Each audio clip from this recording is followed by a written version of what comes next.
Hello, my name is Hanna Yu, and today I'll be presenting on the article that I read. It's called Unity and Diversity Dilemmas of Nationhood in Indian Calendar Art by Patricia Uvaloy. Um, Here, as you can see, this picture, she is a Patricia Uvaloy. You can't really see because of the light, but I'll send you the PowerPoint that I made. So please look at the PowerPoint when you are listening my presentation. Thank you.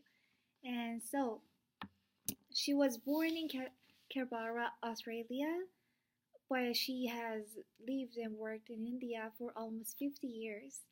Uh, she has her degrees in Oriental Studies, and she completed her PhD degree in sociology from the University of Delhi in 1981. She was professor of Social Change and Development, Institute of Economic Growth, Delhi from 1993. Dr. Uberoy is currently engaged in research on family, kinship, marriage, gender, and sexuality, and on aspects of popular culture and social policy in both India and China. This article, Unity in Diversity, Dilemmas of Nationhood in Indian Calendar Art by Patricia Uvaloy, focuses on the visual representation of the idea of secularism in the popular print culture during the Nehruvian era in India. So, the term secularism, it is important. The key words and important concepts that we need to focus on in order to understand the main theme of this article. So, secularism in India means equal treatment of all religions by state. India has many religions, and to give freedom of religion to everyone, and for equality of religion, India was declared a secular country. The calendar art served as a medium of popularizing the idea of India as a secular and multi-religious entity. In article, this calendar art we see in figure 1,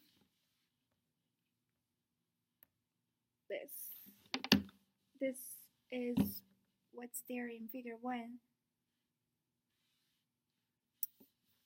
Can you see it? It was a 1990 print of the Ham Sab et Hain. It means we all are one. This print designed by Anil Sharma. The theme of the calendar is, as we can tell by looking at it, one nation. The calendar portrays the idea of secularism in concern with the four religions: Hindu, Muslim, Sikh, and Christian. The print shows us four children in four different religions, linking them to three national emblems: Mother India, the Indian flag, and the map of India. The four children distinguished with the signs of their particular communities, holding a neat place in each of the four corners. However, the calendar appears to me rather stereotypical, as it strikingly demarcates the four religions.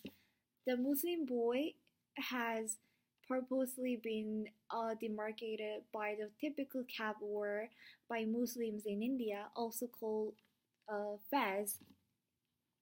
The ski boy, too, wears a kerchief on his head, while the Christian boy is anglicized and dressed in formal, complemented by a tie, and his hair are neatly parted.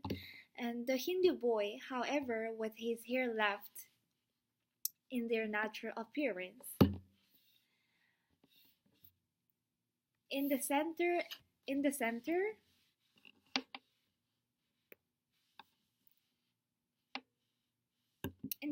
is a medallion with the Hindu mother goddess, or Mother India holding the national flag with the map of India as her abode, and in the background are printed mountains and lake. What strikes me with this old calendar print is the fact that can something promote secularism by clearly portraying the difference that exists between religions? The three other religions, Muslim, Sikh, and Christian, have been shown as having certain signs that differentiate them from not only each other but mostly from the Hindu boy. It is quite clear that the artist attempts to show how close to nature is the Hindu religion, with the Hindu boy having absolutely no recognizable signs to prove he's a Hindu. Moreover, it is Hindu deity, the goddess Durga, to whom the four religions pay their respect. She holds in her hand the golden hollow and has a lion as her vehicle, and stands proudly on the map of India. And the lakes and mountains behind her are probably the Hindu holy sites of Mount Kailash and Lake Mansarovar. It is not that then that instead of promoting secularism, Mother India promotes the nation as a ground play for Hindu hegemony. I would like to ask this question.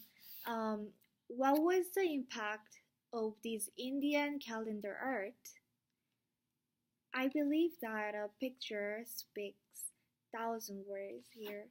It effectively conveys in a single image to a discerning audience to the historical, social, gender, and political direction of the society. Just like popular cinema, calendar arts provided a site of contestation for these conflicting values and choices in the quest for modernity and progress.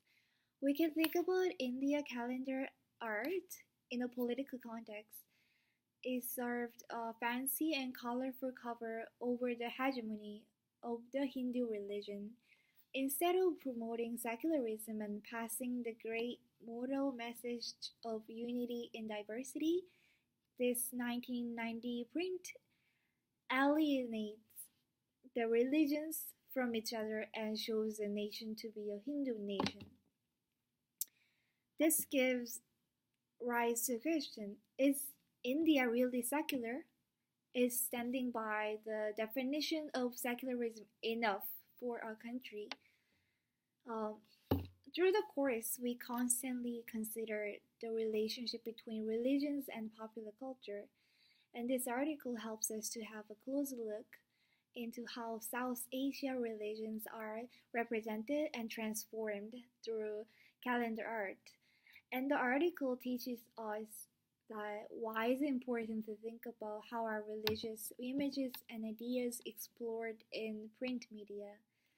The calendar art served as a medium of popularizing the idea of India as a secular and religious entity, and I believe that our job is to think critically about the meaning and message that image delivering to us.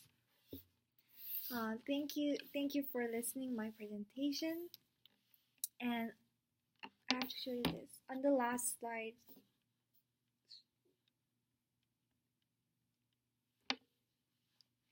Thank you and Merry Christmas, Happy New Year.